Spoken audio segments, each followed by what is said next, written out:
Our world is a rich and fruitful planet laden with minerals, gems, and metals, providing us with the materials that we need on a daily basis. Take a look at, for example, what this ring is made of, which is gold.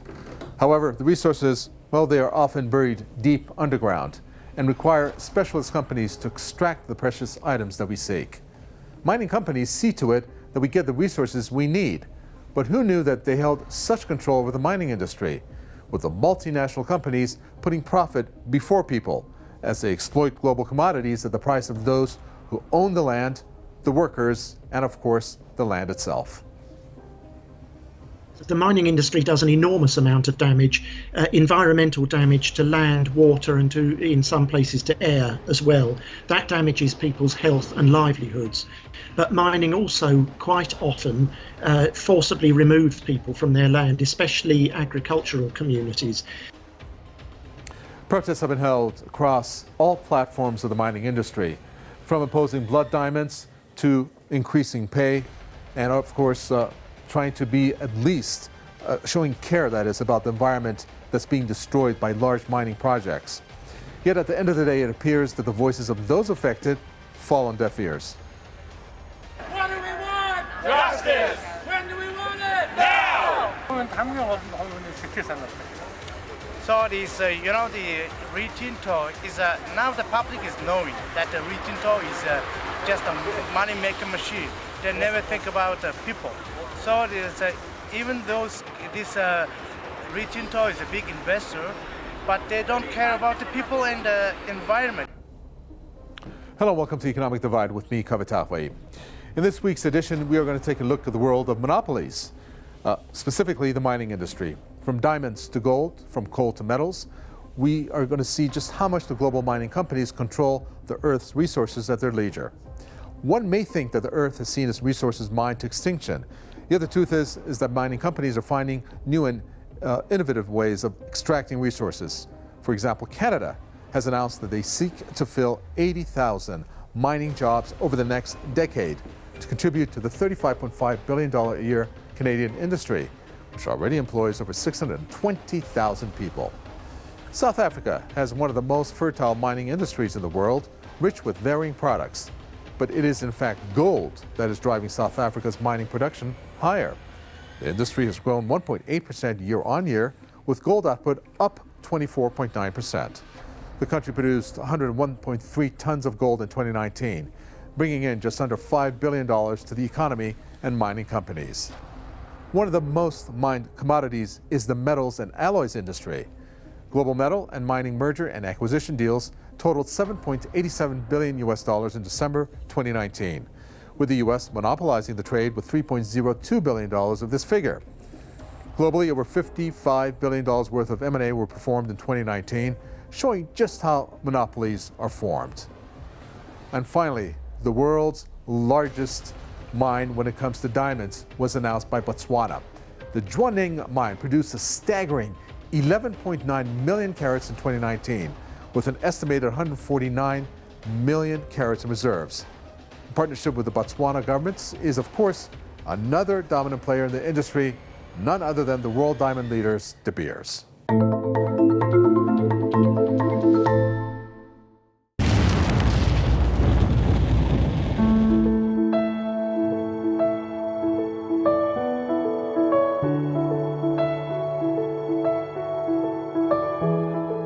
The saying goes that diamonds are forever, and indeed, the most precious of gemstones is indeed an item of extreme natural beauty when cut, polished, and set into exquisite pieces by fine jewellers.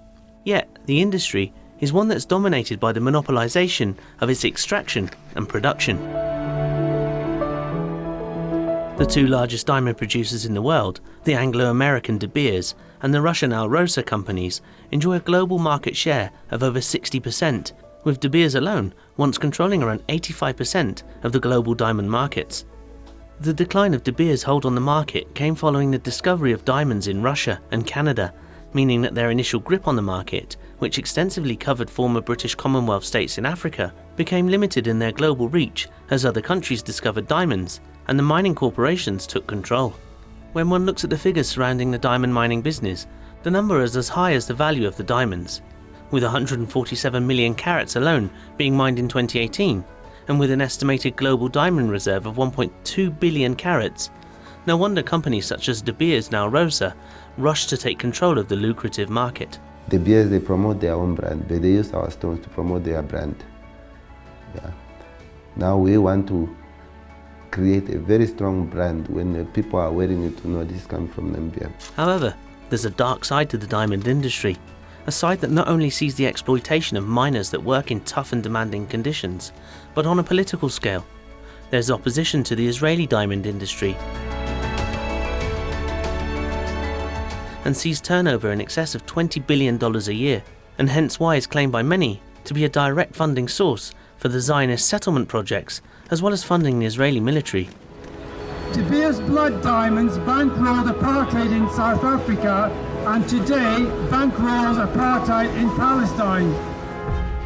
With the term blood diamond being such a prominent saying, not only then is the excavation of stones something that separates the rich from the poor, but companies such as De Beers continue to exploit their workforce and continues to flourish on the apartheid ideology that it was born into and continues to see.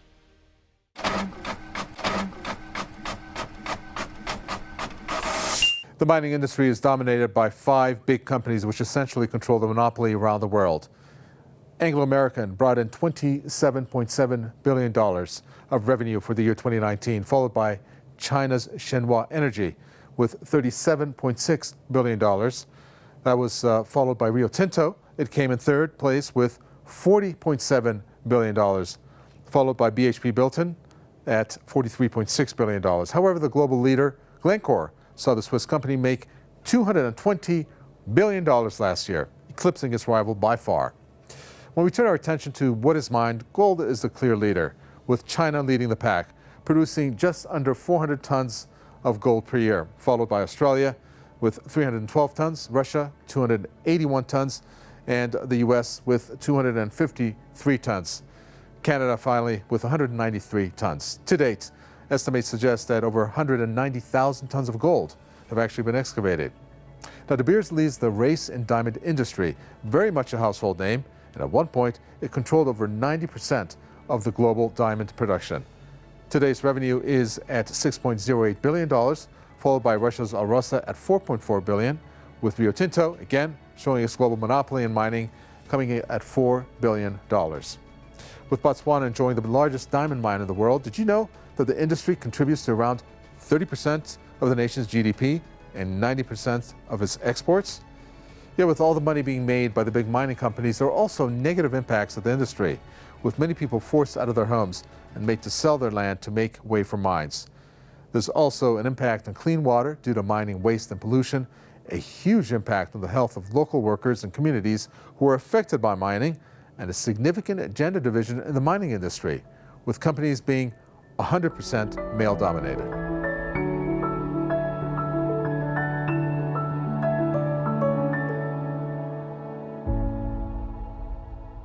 One of the largest mining industries is again an industry that targets the high-end markets in its final product, namely gold. The gold mining industry was born in the Californian gold rush of the 1800s, which saw prospectors unearth over 137 million ounces of gold, which when placed in today's current market value, would equate to over $50 billion worth. Such was the demand of finding gold in California that the population exploded from 14,000 to 223,000 in just 4 years. Today, gold mining is a huge global business, one so important that international trade relies on the gold standard as its focal point. The top 5 largest gold mining companies in the world dominate the market, enjoying almost $100 billion of turnover between them per year. The largest of them, Newmont Goldcorp, resulted in a 2019 merger between Newmont Mining and Canada's Goldcorp, and sees the company making a tidy $32 billion per year. The company now mines across 9 different countries, across 4 continents, with a yearly production of around 7.4 million ounces. We're really positioning Newmont Goldcorp to be the leading gold mining company. As we brought these 2 companies together, we're in some great jurisdictions with great assets and most importantly, with great people. But gold, like many other mining industries, comes with a side that's not as shiny as the product itself, and in fact, leaves a very dull tone. Workers in mines have been subjected to dangerous and difficult working conditions, and many have often been exploited by large mining companies, with protests taking place, not only over conditions, but also due to not getting paid. The environmental effects on the planet from gold mining are also too clear to see. The systematic clearing of forest to make way for mining companies to dig have left gaping holes in the earth, which destroyed a natural habitat in the name of profit. When it comes to the ethical and environmental aspects of gold mining, it seems that all that shines is not necessarily gold.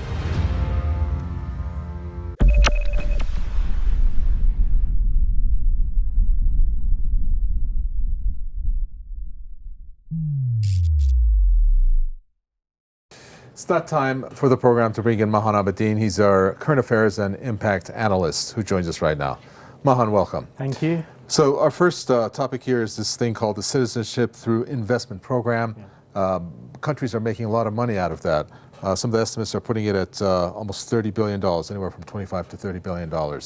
Which countries should the focus be on this? Are the Caribbean countries, I hear, are the ones that are being used for different reasons? Maybe well, they're relatively new, the Caribbean. You've also got places like on the African coast, the Comoros and places like that. But I think the big centers are in Europe, especially in the past 10 years, places like Malta, Croatia, Bulgaria. They're selling their passports for, say, between 250, 500,000 euros. What are their goals and what reasons do they have? Well, and why are people buying into their that? Their primary aim is, of course, to attract money, to attract investment. Okay. But a lot comes with that, because most of the people who are buying these passports, they're not just necessarily wealthy people, but these are wealthy people with with backgrounds, so to speak. So sometimes dark backgrounds. So I hear there are people who perhaps want to either evade taxes, or maybe have it for money laundering purposes. From my research, that's one thing. There's also people escaping from justice, fugitives, all manner of shady people. Because look, an ordinary wealthy person doesn't need to do this. He or she can travel the world as much as they want. They don't need to go and buy a passport. Okay, let's move on to the next topic. This came out from The Guardian, and basically what's very eye-opening about this, though it's not a new thing, is the effect of climate change. The cost, $368 billion per year. By the year 2050, it states here, and of course the impacts that it has, forests, fisheries, etc. We're looking at claims that some say are grossly exaggerated, the most extreme being Donald Trump. But this is very alarming in terms of the figure. It's so large. Well, you're right. And but the thing is, we've been getting these stories for such a long time now. People are getting desensitized to it. The real question that people ought to be asking is what's going to be done about it. In the 1990s in the West, there was this mantra about companies becoming ethical and doing their thing for the environment. That clearly hasn't happened. So we're in this situation now.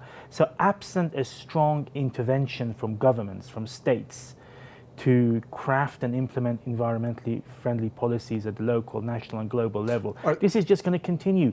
And we're getting these stories all the time. Can they be bought by countries? Well, you got the biggest emitters being China and the US. Yes. Well, are certain companies that are obviously giving out high emissions or big environmental damages, like, for example, oil companies, are they buying certain entities within the municipalities of particular towns, maybe, so that their emissions doesn't get recorded? Because it keeps going on, as you say. I think the important thing here is that left to their own devices, companies, especially those with strong state backing, like some of these oil companies, they're not going to do anything really substantial in terms of the economy. So there has to be an intervention at the state level, and countries really have to get their act together.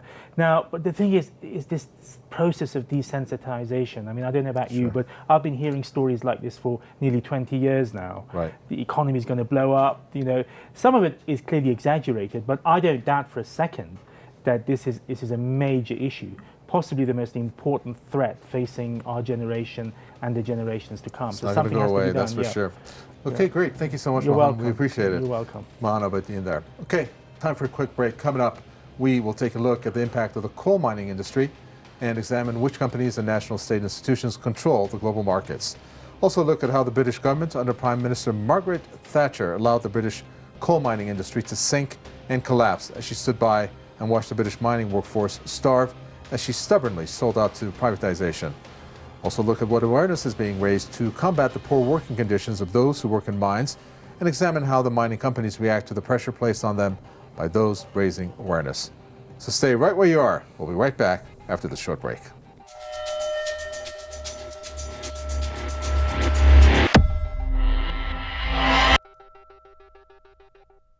Welcome back to Economic Divide with me, Kaveh Taghwaee.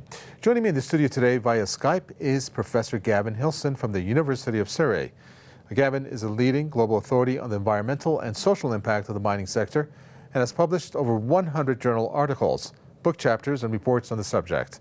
He's also provided consultancy services to a host of international organizations. Professor Hilson, welcome. Looking at the large mining companies in general, are they exploiting the resources and personnel of developing nations in order to increase their profits? Well, I think there's a couple things that come into the equation here. The first being that these companies are operating in Africa because there are enormous economic opportunities with operating in that continent because of the abundance of untapped mineral wealth. Now, I think we need to look at the picture a bit more holistically. They are, on the one hand, profiting enormously from a number of operations on the continent because of the richness of the minerals being extracted and the deals that they forge with host governments. They're generally very generous. They provide an abundance of tax breaks. Things like waived import duties, low royalties, very few requirements until recently to procure locally. Well, with many mining companies having establishing themselves in Africa, what examples can you give of African nations standing up to the mining companies and deciding their own fate over their resources? There's been a wave of resource nationalism that's gripped Africa over the past decade or so, largely in response to increases in the prices of mineral commodities. Now, the rationale behind overhauling legislation, pressuring companies to renegotiate contracts, has been largely economic because governments want more money. Now, obviously, the reasoning behind why they want more money is not necessarily because they want more money for their people, but more money for their pockets. But nevertheless, there has been a significant sort of push to renegotiate contracts and to I guess extract more revenue from these companies. And it's been interpreted as governments standing up to the West, or governments sort of taking a stance on these particular issues and defending their territories. But in the end, it's been economically driven. Okay, well, thank you for that. Professor Gavin Hilson there from the University of Surrey. Now be sure to look out for his upcoming book on the mining industry in Ghana, which is due for release next year. Now, coal mining is an industry that in this day and age is controversial due to its high pollutant level, yet an industry still very much alive. It feeds over 2/3 of the world's population with their energy needs, and has also caused governments to clash with their people. That has led to the infamous UK, for example, miner strike led by the great Arthur Scargill. The use of coal is on the rise again, as records indicate that since 2017, global coal consumption has risen by 1%. And although this does not sound like a lot, it's an alarming trend, considering the environmental consequences of using the fossil fuel. Naturally, the risk of global warming, pollution, and environmental impact on the land that coal pits destroy are all major issues. With US President Donald Trump actively reinstating US coal mining, is this again an opportunity for mining companies to jump on board the bandwagon and monopolize yet another resource at the expense of so many other factors? Coal mining, like many other mining industries, has seen large corporations overtake indigenous land and force the landowners and farmers off their land to make way for open pit mines. In some instances, force was used. One such example is the Cerrejón coal mine in Colombia. This is a huge open cast coal mine owned by 3 of the largest mining companies in the world, all of them listed on the London Stock Exchange, Anglo-American, BHP and Glencore. And that mine has a long history of forcible removal of agricultural communities. In the early years of the mine, before those British companies bought into it, people were simply pushed off the land by armed personnel with no compensation. There have also been times when the state has interfered in the mining industry, in particular with the coal miners of the UK, who were essentially left for dead by the then British Prime Minister Margaret Thatcher. It was only the heroics of the leader of the National Union of Miners, Arthur Scargill, that allowed the miners to strike for rights. However, the PM stood her ground and abandoned her own people when they needed her the most. Needless to say, upon the death of Thatcher, the coal miners of the UK shed no tears at all. You're not supposed to speak ill of the dead, but from the phone calls I've had this morning, I would imagine there'd be quite a lot of people in the mining communities will not be shedding a tear today. They'll be raising a drink and toasting a passing and saying good riddance.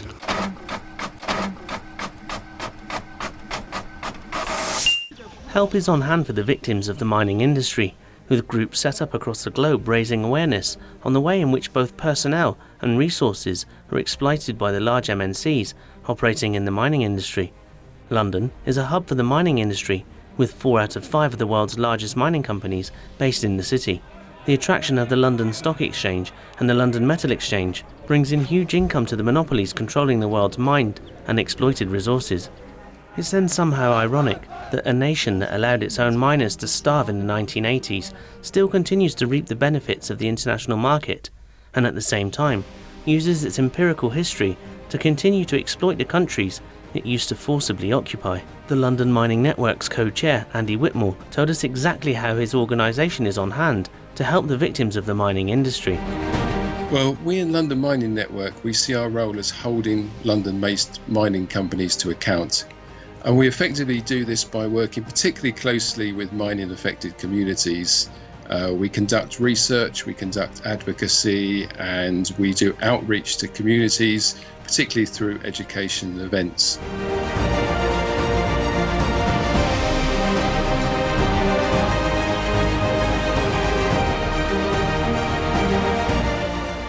Well, I think we set up London Mining Network specifically because we saw the role of London as key. I mean, there are basically 4 of the 5 biggest companies in the world. That's BHP, Rio Tinto, Anglo-American and Glencore, are all based out of London. Many of the companies, it's the London Stock Exchange is the premier exchange to raise money for companies, but also there's London's alternative investment market, which has a large number of juniors on it as well. Also the London Metal Exchange is based here, which is the main exchange for buying, selling metals. But how then do the mining companies themselves respond to the awareness raised by the likes of the London Mining Network? That's an interesting question in terms of reaction. Very often the companies claim to be interested. Very often our visitors who come here say when they go back that things change, but not necessarily in the long term. If you want to find out more about what the London Mining Network do, or you wish to bring an issue to their attention, you can find them on www.londonminingnetwork.org.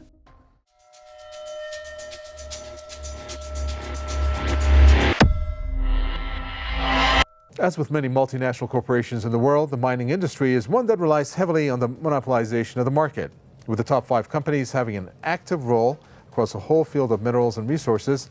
It's clearly a lucrative business to be in.